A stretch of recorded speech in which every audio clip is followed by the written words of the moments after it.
are super excited to announce to the stage the legendary America's Got Talent winner, the performer at the Palace Theater tonight, Mr. Terry Fator! Thank you. Come on, you got more than that. Hey, thank you very much. That was very nice. Thank you. Well, Terry, we want to thank you for being here today. It really means a lot to have you. You said you want to inspire people, and I just can't wait for this conversation today. I'm excited too, believe it. So what was life like before winning America's Got Talent? Because you didn't win it till 42, correct? 42 years old. Now, life was, well, it was very similar to what I'm doing now. I've been doing ventriloquism. I've been a singer since I was 3 and a ventriloquist since I was 10. And so I decided when I was 11 I wanted to be a professional singer ventriloquist. And so about 22, I started a band. And I did that until 2007, until I was 42. So for 20 years, I was in a band and doing ventriloquism, traveling all over the country. So I was doing the same thing. The difference is, people ask me, what is the difference between before America's Got Talent and after America's Got Talent? Well, before America's Got Talent, if I was at a fair, I would say, I'm in a stage here over next to the petting zoo. And they would say, I'd go into the office and say, can I get some water? And they'd say, they sell water out there. And I'd say, do you have any fruit trays or anything? Oh, well, they sell fruit over there too at that thing. So now I go in and when I go into a show, I have enough water and fruit to feed an army. It's unbelievable. There's 86 varieties of fruit waiting for me, all cut up and ready to go. So it's quite amazing the difference between then and now. So a lot more fruit. So in the beginning, how much focus was put on getting people in the room versus improving your act? Well, getting people in the room was not really I didn't have to worry about that. I got paid regardless of whether people were in the room. I was playing fairs and schools, so I was doing a lot of elementary schools and high schools and junior highs, and I was doing like drug and alcohol awareness programs and bullying programs. And at fairs, I would go in, so it didn't matter if anybody showed up or not, I still got my check, which is why I kept doing it. So I had this one show, and I told this on America's Got Talent in 2007. Y'all were babies. And so it was a long time ago. And so I did this one show, and only one person showed up. But it was at a fair. So I got to say, I had fleeting thoughts. Maybe I should quit this. Is this ever going to pan out for me? You know, the success. And then I got the check for doing the show for the one person. I said, hey, I don't care. Hey, as long as I'm getting paid, I don't care if it's 1 or 1,000. But and now it's just fun. The more people there is, the more fun. But I'm so used to performing for any number of people, which is really helped me at the audition stage of America's Got Talent. Same thing with American Idol.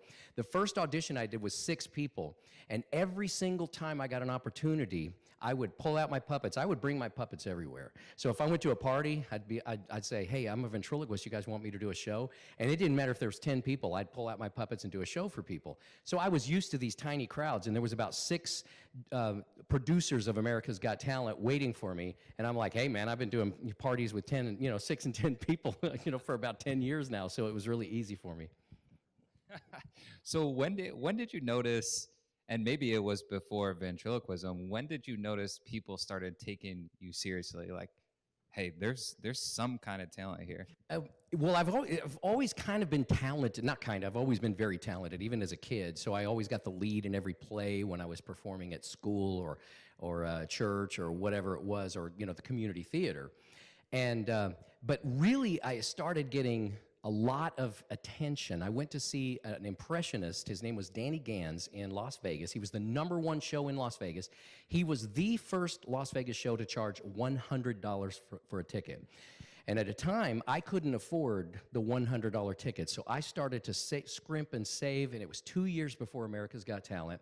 And I was doing shows as a band, as a singer and with my band, and then I went solo in 2002. And I did about 5 years solo just as a ventriloquist. And I was singing a song or two occasionally, and I would do these comedy shows with my puppets. And then this Danny Gans guy was an impressionist, a singing impressionist. So I'm watching him. I scrimped and saved. I got my $100. I went to see Danny Gans in Las Vegas as the headliner, and I'm watching them, and he's doing all these songs that I do, and he's doing all these impressions that I do.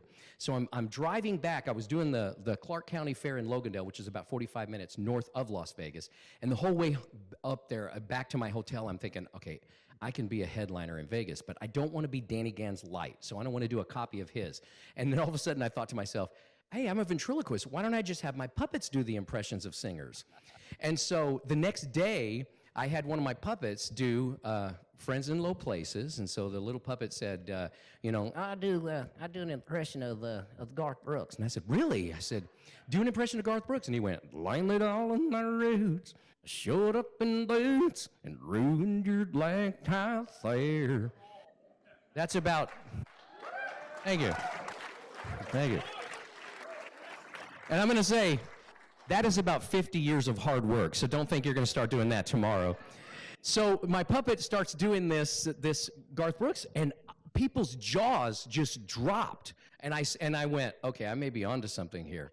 Now the funny thing is, I honestly thought that there were going to be people that were going to steal my idea of being an impressionist, a singing impressionist, a ventriloquist, and there were going to be like singing impressionists, ventriloquists popping up everywhere. I didn't know I was the only one in the world that could do it, and I really am. There's nobody else that can do impressions of singers and ventriloquism. So I just got blessed with I got struck by the entertainment lightning about 8 times or 9 times, and I'm a puppeteer, I'm a comedian, I can, you know, it's crazy all the things the gifts I was born with. But you know, being born with a gift doesn't mean anything if you don't work your butt off to be the best at what you do. It really doesn't. It really doesn't. Can you touch on the work ethic that it has taken to get you to the phase that you're at this point in your life? Absolutely. They say it takes 10,000 hours. You heard that before? 10,000 hours to become a pro at something? Well, I've probably spent 500,000 hours at what I do. And the reason I did that was if you find yourself in something you don't like, that you don't want, that should drive you even harder to do what you want to do. So I'll give you an example of that. Growing up, my parents had a janitorial business. Now, there is nothing wrong with having a janitorial business. There is nothing wrong with being a janitor. It was good work. It was hard work. And it taught me to work hard. But I hated it. I don't like physical labor. I like mental labor. But the physical labor, so here I am doing this thing that I don't like. I don't want to do it. So what did I do? Even at 10 years old, I said, I don't want my career path to be janitors. My parents obviously did, and that's wonderful, and I very much applaud them for that. I said, I want to be an entertainer. So here's what I did. While I'm cleaning toilets and I'm scrubbing the floors, I'm going, don't stop believing, hold on to that feeling. So I'm practicing my ventriloquism, singing to the radio as I'm cleaning, okay? And I did that countless hours. So I never let anything deviate me from what I want to do. And then, of course, when you see somebody singing in the car and they look completely ridiculous because they're singing to the radio and you can't hear that, I didn't have to worry about that. I could just sing without moving my lips. So that's what I did. That's another way I practice. Anytime I was listening to the radio in the car, I never moved my lips. So I was practicing. But the point is, it doesn't matter whether it's a ventriloquism or singing or whatever.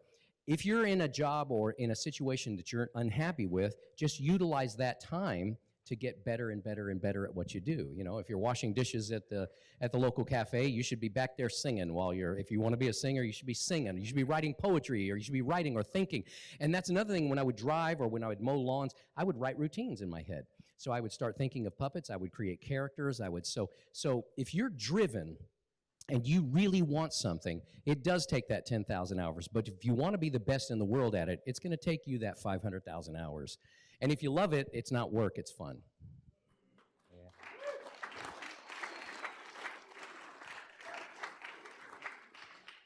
Yeah, I love that. You know, I wrote this poem once. It was, I thought I was good until I saw great. It was then when I understood what achieving my dreams would take. And it's so inspiring to hear someone who was phenomenal at what they did, and now years later you're trying to become even better and better. What pushes you to do that? Because I made the decision when I was younger that I wanted to be the best in the world at what I did. And I said, when I turned 40, I always assumed I was going to be famous. So I found an article in the Dallas Morning News. I grew up in Dallas, Texas. In the Dallas, okay, Dallas. So yeah, so I grew up in Dallas, Texas. And oddly, like 5 of the top ventriloquists in the world are all from the Texas area, and 4 of them are from Dallas. It's the weirdest thing ever. I don't know, something in the water. I don't know what it is. But so I found this article and in a scrapbook that my mom had made, and they said, what do you want to be when you grow up? And I said, rich and famous. So at 10 years old, that's what I wanted. Now, when I turned 40, I had been doing ventriloquism and singing since I was, like I said, since I was 10 years old. And I had worked so hard at it, and I tried to be good, and I was doing elementary school. So most of the people I was playing for was about 6 to 9 years old. And I didn't care. I said, I want to be the best ventriloquist they've ever seen. And when they're 50 and they're talking to their grandkids, I want them to tell their grandkids, you know, when I was in the 1st grade, I saw the best ventriloquist I've never seen a ventriloquist better. So this is my mindset going in. So I always assumed one day I would hit it big. Well, 40 came and went, and all of a sudden I'm going, well, geez, I guess the dream's dead. I mean, who's ever going to care about a 40-year-old ventriloquist? I'm 58 now, I'm almost 58 right now. So, and people still care about a 58-year-old ventriloquist. If you're good enough at what you do, they're going to care. It doesn't matter how old you are or young you are. And so I thought to myself, well, geez, you know, I guess that dream's gone, but it doesn't matter. I still need to drive to be the best for me. Doesn't matter if I ever hit it big, I was making a living as a ventriloquist, and I'm going to tell you, I can probably count on both hands how many ventriloquists out there make a living, a good living as a ventriloquist. I mean, I was pulling in about $150,000 a year as a ventriloquist, and that's unbelievable. Now, granted, I was working 310 days a year, but I was loving it. You know, every time I'd get on that stage, I'm like, I'm living the dream. You know, I loved it. And then all of a sudden, America's Got Talent. And by the way, America's Got Talent called me. I was doing a run of fairs in 2006 when the first season of America's Got Talent was on the air. And unbeknownst to me, this is when I was doing ventriloquism and impressions. So all of a sudden, I'm doing all these ventriloquists and impressions at fairs all over the country during the summer while America's Got Talent is on. And I had no idea, but people at all these fairs from coast to coast were emailing and calling NBC and saying, you've got to get this guy. He does impressions and ventriloquism. You have to get him on America's Got Talent. So I look at my phone, and it says NBC, and I'm thinking, what is NBC calling me for? I thought it was a joke. So I answered, and they said, we're one of the producers of America's Got Talent. Would you audition? And I said, well, I wasn't going to, but yeah, you know. So they worked out my schedule, and I went over and auditioned thinking, I'm going to get on maybe 3-4 episodes, and then I'll get kicked off, and I can double my price at elementary schools. So that all happened, and then some point after that, you signed a 5-year, $100 million contract in Las Vegas. What was that feeling like? Wow. There are no words, and I'll tell you, when something like that happens to you, I don't know, maybe not you. This is how I responded. My life was such a whirlwind because I didn't think I was going to win the show. I was 100% positive the other guy was going to win the show. And if you go back and watch a YouTube of me winning, I was so stunned, I didn't think I heard it right. I didn't want to do the whole, you know, the whole zoo. Have you ever seen Zoolander where they call the name and he walks up and it's not his name? And I didn't want to be Zoolander and go up there and go, yay! Oh, I'm sorry, it was him, you know.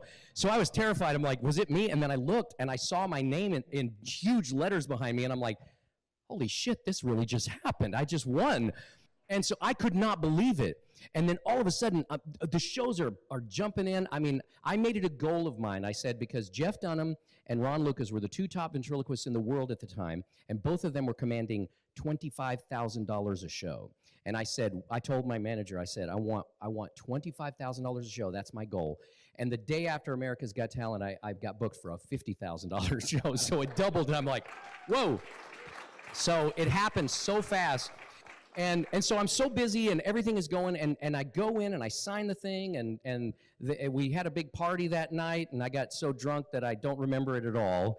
But the funny thing is that it didn't even hit me until about 3 days later.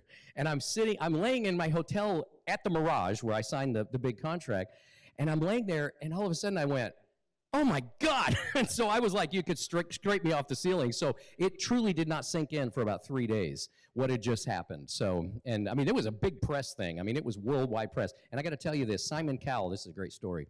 Simon Cowell had lunch with me right after America's Got Talent. And he said, Terry, I wish you the best of luck. Honestly, I was a 5-year contract with America's Got Talent. They could have done anything with me. And he said, I just don't know what to do with a ventriloquist. I work with singers. And so I'm going to let you out of the contract. Good luck.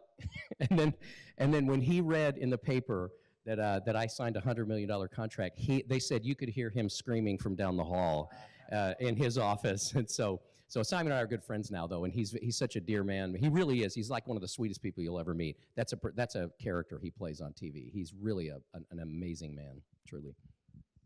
Wow. So what was it like having someone like Simon believe in you?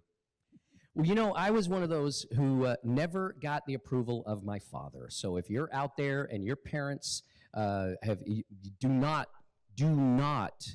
make your parents the reason you don't succeed. Because my father told me I was not talented and I would never succeed, and I never heard any words of encouragement from him my entire life. And he passed away in 2014, and I never heard anything from him. But when Oprah Winfrey called me and said, Simon Cowell wants to do, I'm going to do a show with Simon Cowell, and we're going to find that he's going to name the 2 top entertainers he has ever worked with or seen or discovered in his entire career, and you're one of the top 2. Leona Lewis, that's it, Leona Lewis. She was the second, and I don't mind being in her company. She's unbelievable. And it was weird. It was incredibly cathartic to sit there, and it's like all those years of my father and him never accepting me and giving me that approval, suddenly they went away. It was like suddenly my heart was clean, and I'm like, this is good. Yeah, okay, Simon Cowell said I'm one of the best entertainers in the world, so, hope you enjoyed that, Dad. So what can we, I'm super excited. You helped a dream of mine come true, because my goal has been to combine personal development with entertainment and for people to see greatness in different ways. And now we get to see the greatest ventriloquist in the world perform tonight. What can we expect? Oh, man. Well, the opening of the show is going to blow your mind. It's quite interesting. You're going to see a lot of creativity. You're going to see a lot of humor. I do impressions of the singers. And I've got something that I'm really working out to hopefully do as an appearance on America's Got Talent this year, using 19 puppets and doing 19 different impressions in one song. So I'm going to be working on that. We're trying to get that all worked out. And if not America's Got Talent, we're trying to find another show that, like the Drew Barrymore show or Kelly Clarkson show or something. So I have one more word of advice. Don't expect that there is ever a destination to your goal. If you think your happiness is a goal, like getting rich and famous, you're going to be miserable when you get rich and famous. The happiness should come in the work you do and what you're doing that you love. Don't forget that. That is very important. When you make it, and I believe every one of you will if you have the drive, you're going to be much more content and fulfilled in your life if you didn't make that goal. Because once you get there, you're going to realize it doesn't solve your problems. I have had a lot of problems, but guess what? I'm happy and fulfilled because that was never the reason I was happy and fulfilled. I was happy and fulfilled to be the best at what I did and to be doing what I love. Give it up for Terry.